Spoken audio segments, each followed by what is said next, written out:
This week on the Have a Geek cast, we've got, Civil War 1 week later. Do we still think what we thought the first time around? Netflix news, a lot of TV news going on in terms of show cancellations. And we're going to touch base with our DC shows. We've got news about Arrow, Flash, Legends of Tomorrow, and good news regarding Supergirl. All this and more on this week's Have a Geek cast. It's the Have a Geek cast. Mike here, Jake there on the Drake there on the other side. And good morning, man. How you doing this morning? I'm good, but I was expecting with all the cancellations we've had on TV, that was your way of canceling me. Nah, not today. Let's get right into it. First and foremost, you've had a bit of a fundraiser going on. Talk to me about that, man. We have had a fundraiser going on. And it's for a fallen firefighter, a local young man by the name of Matt Muramoto. He was also an MMA fighter. He worked with kids. Just a great big heart all around. And we've opened up the back snack bar at Movies Havasu. And anyone coming down to see a movie, we invite them to go to the back snack bar. And I've got to tell you, I've been a part of so many organizations and so many school functions that have used it down there. But when these people heard that it was a local firefighter and a local person with a big heart like that, I mean, their hearts just opened up. So we're doing it for one more day. We're down there today until about 7 o'clock. And I invite you to come on down, catch a movie. But also, if you want to get in contact with the Revelo Academy, I'm sure they're going to be still taking donations to give to the family. But I've been really moved by some of the deep hearts and just outreach that this community has already shown him and his family. Very cool. And I know you just said it, but let's emphasize, if you can't get down to Movies Havasu today by 7 o'clock, but you still want to do something for the family, how do you do that again? That you contact Rudy Revelo at the Revelo Academy. We'll post the number. I don't have it on top of my hands right now. But it's right up there by the spot on Jamaica and McCulloch. And they'll be taking donations. They're going to be doing a raffle, as well as they can take anything that you wish to monetarily give for the family. Okay, very, very good. Moving right along, there's Netflix news. Voltron? Tell me what you found out about that, man. Hey, what I found about that is Voltron was one of my favorite cartoons when I grew up. It turns out that DreamWorks is rebooting it. All new graphics, all new technology they're putting with it, and it's going to be done just like what happened with all of our great Marvel episodes. When June 10th hits, they're going to dump the whole series for Voltron's reboot all on Netflix at once. And Mike, I got to tell you, I've looked at the animation, I've looked at everything DreamWorks is bringing to this, and this is going to be one of the best animated series that Netflix has had in a long time, and it's a Netflix original. This isn't something you're going to see on any other station. See, super cool. I'm not a fan of reboots for reboots' sake, but if you're going to reboot it and do it right, then that's always a lot of fun. So if you're into Voltron the first time around, Netflix is definitely going to be the place to be to catch the reboot coming up. And it really looks like they've really fleshed out the characters a lot more than just the archetype that they had for the Saturday morning cartoons that we had or the early morning before we went to school. So they're really kind of giving a good fleshy feel that we're going to get more in depth on the characters. So I'm looking forward to it. Very cool. All right, let's get into the bad news. Agent Carter canceled officially. Man, as soon as I heard that Haley Atwell had found herself a full-time position with a new show, I knew this was going to be the case, but I kind of held out hope. You know, some actors and actresses will do their vanity projects when their main show goes on hiatus. So I was, my fingers were crossed, but yeah, Agent Carter is gone. Makes me sad. But there is a big movement right now with Agent Carter, and actually Gallivant as well, where a lot of people are signing the petitions. They're asking Netflix to pick it up. I wouldn't mind seeing an Agent Carter handled like your Jessica Jones and the rest of our street-level heroes in getting once a year 13-episode shot of Agent Carter. I could totally buy into that. That would be great, and Netflix would do an amazing job with it. But here's why it's not going to happen. ABC still has the S.H.I.E.L.D. franchise. They've got that licensed so that anything having to do directly with S.H.I.E.L.D. Is only ever going to be on ABC. So, for instance, while we'll get another season of Agents of S.H.I.E.L.D., they canceled Agent Carter, and they're not picking up Marvel's Most Wanted, which would have been the S.H.I.E.L.D. What's the word I'm going for here? The side project, the spinoff. Thank you. I don't know why I couldn't pull that word out of my brain. So as long as ABC continues to do S.H.I.E.L.D., they're not going to move any S.H.I.E.L.D. related stuff anywhere else. And that, like you said, that's a shame because I think with what Civil War did with Agent Carter, and I found it kind of ironic that they have her passing away in the movie and then her show gets axed. But I thought that also laid a lot of groundwork that could have pulled some cinema fans over to go, okay, obviously some stuff has happened because we now have Sharon Carter, so let's go watch it. And maybe they pulled the trigger a little too soon. Yeah, that's it's tricky when you're dealing with licensing. You get good and bad. The gang over at Sony made an amazing deal with Marvel, and now we get a Marvel-controlled Spider-Man, which is the one we always wanted. Especially how do you not love the version of Peter Parker that we see in Civil War? And now we cannot wait for Homecoming to come out, and that's all licensing. That was lawyers and money. So for every bad decision, there are a few good decisions being made these days, creatively speaking, and we can thank the geek nation for that. The guys in charge these days were the guys who read comic books, back when we were all kids. If you're Drake and Maya's age. So, all right, a near loss that turned itself around, and Drake and I are happy about it. CBS has cut loose of Supergirl. However, they're shifting it over to the CW, where it belongs, right alongside Flash, Arrow, and all that good stuff. So the next season of Supergirl, while it will be, what am I going for here? They had to cut the budget to make it happen. So we may not get a certain amount of amazing visuals that we've become, used to. But that may mean more character-oriented stories. But we can definitely look forward to more possibility of crossover. Oh, definitely. And that's where, when I saw the cancel, and like I said, the budget thing, I went, I kind of felt it, in the heart. But I went, wait a minute. Now we're going to have all that access to all the CW universe. And, we might have her bop over a couple more times or somehow blend them. It opens up a huge portal that having them, like we talked before, on the separate networks made it too tough. Yeah. Now, the thing to keep in mind, we may not even notice the change in budget. A lot of the expensive stuff is already in the can. Sets have been built. There's a set for the Fortress of Solitude, which I know we're going to see more often. All the current sets that Supergirl used, they all exist. All they got to do is put them on planes, fly them up to Vancouver. So they're going to come out of the gate with all the tools they had that at least were paid for during that first season. I'll tell you one thing: I'm really, really kind of holding my breath until I get some news on this. The younger actors and actresses, I don't see any problem with them pulling up stakes and moving to Vancouver for the show.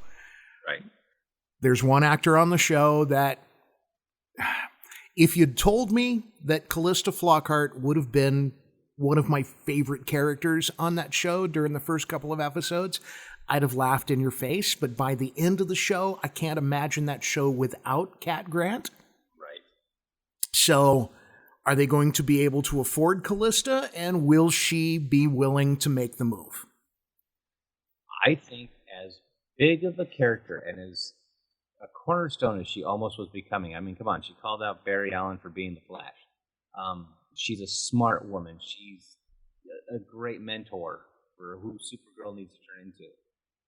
She's at least going to come over for 1 or 2 seasons. I hope so. We don't know. Again, she's got to move. She's got to leave LA if she wants to stay on the show. And is she going to be willing to do that? Until we know, it's all up in the air. So, like I said, hold my breath on it. It's not been an easy year for us watching Supergirl. It's like an emotional roller coaster. I feel like I'm dating the show. It's, Supergirl is my general hospital. I'll freely admit it. I'm not ashamed to say that at all. Speaking of our shows, let's get into our episodes. So, Flash. It was the episode that I was counting on, that I knew we were going to get. Flash inside the Speed Force. And according to this episode, we can look at the Speed Force as a kind of dimension in and of itself. Because if you think about it, watching the episode, and we're going to get all spoilery here, of course, on the shows we're about to talk about. And these are all the ones that aired this last week. So, in Flash, at the end of the previous episode, he disappears from the magical device meant to bring his powers back. He just evaporates. And so Team Flash freaks out. Dad is all, where's my son? Stepdad is all, where's my son? Everybody else is like, oh my God. Cisco's like, I killed him. No, I didn't kill him. I vibed him. Now, we get two perspectives of Barry in the Speed Force. We get Barry's perspective, which is he's inside a world. And it's populated by his friends and family, who are all a version of this sentient Speed Force, who've taken on those forms in order to... it's that old trope where, your mind can't deal with the reality, so we're just trying to make you comfortable. Exactly. In the meantime, when it's Cisco and Iris looking in, all they see is Barry surrounded by energy. So you can interpret that any way you want to. I took that as because they weren't a part of the Speed Force and haven't actually been touched by it. They weren't allowed as in deep as he was. Exactly. So now we've got Wally and Harrison's daughter. Why is her name escaping me? Help me out here. It escapes us both every week.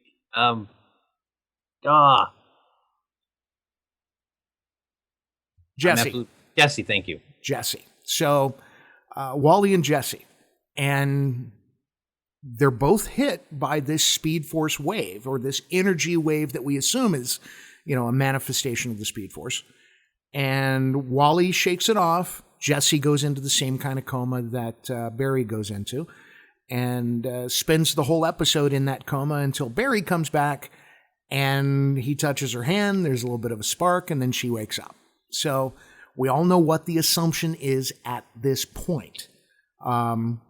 Jessie will be a speedster herself, or at least will manifest the Speed Force in one way or another. It's entirely possible she won't be running around as fast as Barry. As far as Wally goes, what the heck? In the comics, Wally West is Kid Flash. Whether he's going to be Kid Flash in the show, all bets are off, which I like. There's some question about what we think we see coming. Yeah, and that's why I've always loved The Flash. What I predicted happened didn't. And as I've always said, this is why I keep watching it. Because I make my predictions off of Thursday night, and the next Wednesday rolls around, and I'm pleasantly always surprised. Yeah, so, that's The Flash is our show. Okay, moving on to Arrow. Stuff going on. This has not been one of my favorite seasons. The whole storyline with Dark... I'll be on it as much as I love the show and as much as I love the characters, not a fan of the storyline. All of that being said, I'm fully invested, and really, I'm ready for things to wrap up. I'm ready for the end of the season to come along, so we'll have to sit through the hiatus, and then we can get into some new Arrow for next season. So, where things stand right now, Thea is down in the bunker, just dealing with being down there. Her boyfriend has been mind-controlled in order to get her there. Dad, we find out, is the guy who brought her there to, quote-unquote, protect her and keep her safe, because that's what he does. Let's ruin my daughter's life, but we'll keep her safe. He's a bad guy. He's always going to be a bad guy. As far as Ollie and Felicity and those guys go, things are taking turns right and left. Ollie's gotten a bit of a handle on how to deal with Dark. We think, he was able to shake him off one time when he never was before. Mm-hmm. They understand how Dark's powers work. And it's a matter of, death powers Dark. So Dark wants to kill as many people as possible. He's stolen the chip from Diggle's wife, whose name escapes me. I'm so bad with character names. How did I get this job? She had a chip in her arm which conveniently controls all the nuclear weapons on the face of the earth. And we can thank Amanda Waller for that. Rather than destroy the chip, I'll just stick it in my arm so I know where it's at. So it's safe embedded in my arm. Yeah. So Dark knows that, and he rips it out of her arm, and now he's firing off nuclear weapons. And Felicity and her dad managed to stop all of them but one. And when it comes down to it, Felicity's left with the choice, let's kill tens of thousands or tens of millions. And so I don't understand why she couldn't route it into the ocean. Maybe she didn't have time. Maybe they just wanted Felicity to feel guilty about something. I don't know. That was the thing for me, too. I was trying to understand from a tech aspect why she couldn't have just bumped the GPS, 40 miles in the other direction or something around that lines. Why it had to target an exact city, I don't know. And she was on a time crunch. She had to do something quick. It was a good kick in the gut for her, though. We're going to have to deal with the fact that, Felicity, who has always yelled at the Arrow for killing people and Oliver for killing people and the whole team for losing control, she now has the biggest head count. Mm-hmm. And they're innocent. Yeah. So the point of why isn't as important as what happened itself. And Arrow has always been about the drama, the drama. It's as much ass gets kicked on that show, it's more about the drama. So sorry about that. I think what we'll see is she'll have to deal with this in season 5. Oliver will have to help her deal with it, and then maybe we'll get Felicity back together again. Maybe. Maybe, or I don't know. It's you took the most innocent character and you gave her the biggest burden. Yep. So we'll see. I don't think either of us doubts that the whole Dark storyline will be wrapped up in the next show. So, or before the end of the season. Moving along to Legends of Tomorrow. Big things happen. Questions answered. Boiling a lot down into one or two sentences. Turns out the Time Masters have been in control of everything all along. Rip and the gang, while they've done what they felt they had to do, or what they felt like they didn't have a choice but do, it turns out that they had no choice every step of the way. Everything that happened, every choice they made, all controlled in detail by the Time Masters, thanks to a thing called the Oculus, which I don't know how it is that a VR system controls all of time and space, but what are you going to do? So, of course, the only answer is blow up the Oculus. And they do. And it turns out, okay, so Ray's going to sacrifice himself. Wait, no. Mick is going to sacrifice himself. Wait, no. Snart is finally the one who finally sacrifices. I fully expected somebody to come in and knock Snark over the head and grab the handle. I laughed at it while at the same time going, no. So, we kind of expected Mick to sacrifice himself. When Mick stepped in, I at least figured, okay, Mick gets a heroic exit. And then when Snart comes in, which, everything that had been going on with Captain Cold had been setting him up for the long term. And that's just not how it shook down. But that being said, we're dealing with time travel. So he's dead, but he's not dead. You know, there's still Captain Cold out there. And when you get behind the scenes, when you go inside baseball on the whole thing, turns out he set himself up with a contract, and this according to Greg Berlanti, the guy in control of all of these shows. He signed a contract which is the first of its kind, which is to say he is a recurring character on multiple shows. That character, Leonard Snart, Captain Cold, is now under contract with Legends and Arrow and The Flash. So we have by no means seen the last of him, but at the same time, he's not a regular on any of those shows. So how do you feel about that? I watched it last night. I caught up with the rest of it. And as far as the episode went itself, I really liked it. I liked the team. I wasn't ready for Snark to go. No, none of us were. That one really shocked me, and especially I had a bad feeling when the White Canary now looks at him and says, "To steal a kiss, you've got to be the best thief in the world." And he gets his kiss when he actually gives up being the thief and becomes the hero. But like I pointed out earlier, when you and I were talking off mic, there's no body, so there's no proof. We're in a zone that time doesn't apply to, and having the multiple contracts, we've heard his name dropped in other shows. You know, The Flash on Earth 2, he's the mayor of Central City. So I look forward to seeing him in a lot of stuff, but I'm going to miss Snark in Legends as the full-time character because I really like where they've gone with him. They've really developed him, and he's taken what was more of a campy character in the Flash comic books and really turned him into just one of the characters that you just enjoy watching and seeing what he's going to do, say.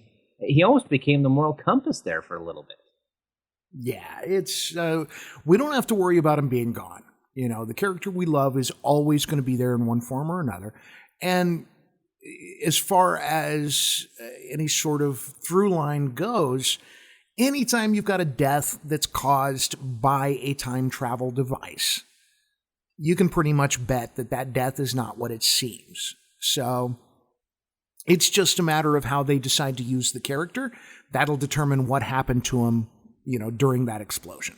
So one thing I do want to see, though, knowing how it is a tight universe and knowing how, you know, the Flash and he had this kind of agreement, I would love to see Ray or White Canary or anybody go back, or even Firestorm, go back and let the Flash know that, hey, when Snark put it all on the line, he actually ended up being one of the good guys, just to give Barry that closure, because Barry always saw something different in him than just the common criminal. Yeah, I'd agree with that. I'd like to see that. And I think we'll get something. You know, well, the Captain Cold is not done with the Flash. He will be back there. Barry and Leonard Snart will face each other again, and just can't wait for it to happen. Swinging back around to canceled shows, it's not exactly a sci-fi show or a fantasy show, but Castle, canceled. Castle is done, and this, I've been following that show for all of its seasons, just like I follow Arrow and The Flash and Supergirl and Legends and all the Netflix Marvel shows, Agents of S.H.I.E.L.D. It's in that list for me. And all this means is Nathan Fillion's out of work, which means nothing more than good things for us. You know, that Firefly reunion that we've pretty much given up on is sort of back on the table now. I would love to see, even if it's a one shot, just to give some closure, just to give something out there. You know, let's do it. It's, you know, because it is. He's free. Well, let's define this. He's out of work until he decides it's time to work again. Because you know, his email box, his mailbox, his desk has just now had stuff stacking up, going, "Oh, you're not going back to Castle? Here's all this option." I know he's one of the hottest free agents now out there. Oh, sure. But let's do it. Let's do it. I mean, show me, in all honesty, show me a movie studio that sees the fan base that formed off of one season that wouldn't sit there and go, no, let's do a 2.5-hour movie on this. Well, you're right about that. You know, the question is not, will somebody make the movie? That's not the question. Somebody will make it. Whedon will come back. The money is there. The question is, can you get the actors together? Because they're all working. They're all working hardcore. Some of them have regular gigs. Some of them, you know, are picking up movies right and left, you know, whenever they can. The bottom line is going to be timing. That's all. So, and it just shows. We'll see how it goes. And it shows what a great cast they actually had and put together. The fact that you cannot get them to stop working to unify. You know, that was a gem. That really was. My hope is if we don't get our Firefly reunion, maybe we'll get Dr. Horrible's sing-along blog too. Something. I'd be okay with that. Throw me a damn bone. Let's see, a couple real quick hits before we get out of here.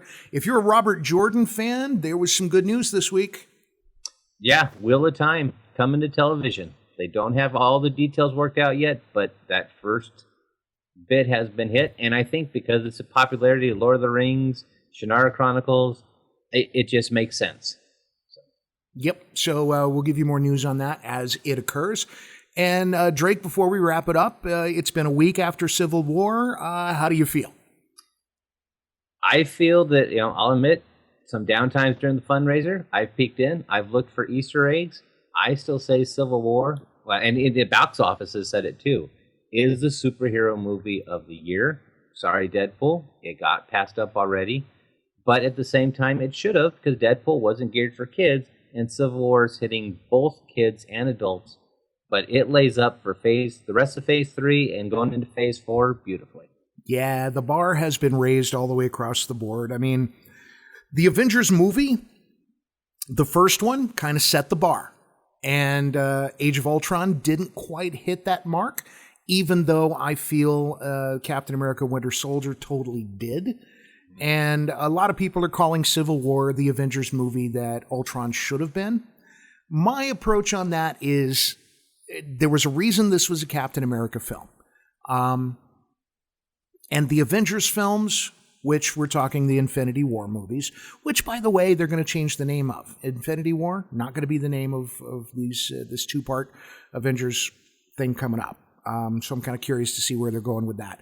But the Avengers movies are simply a more cosmic animal. Right.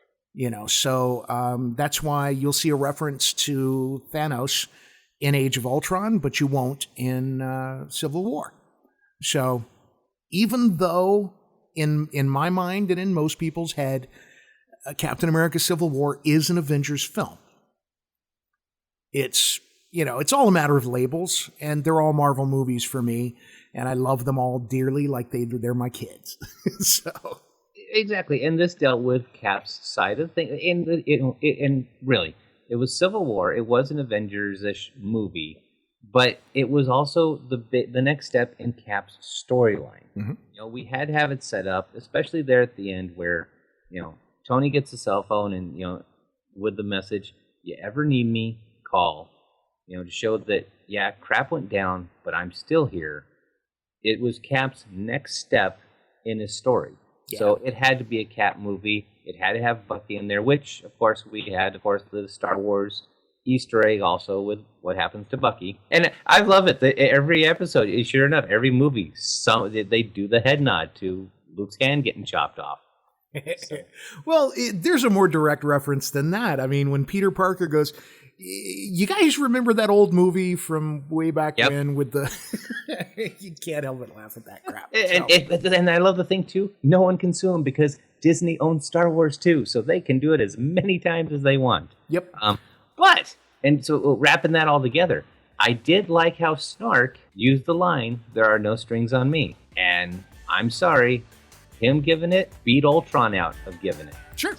That, by the way, was a Legends reference. Yes, yeah. That was the part that actually made me go, "Oh, no."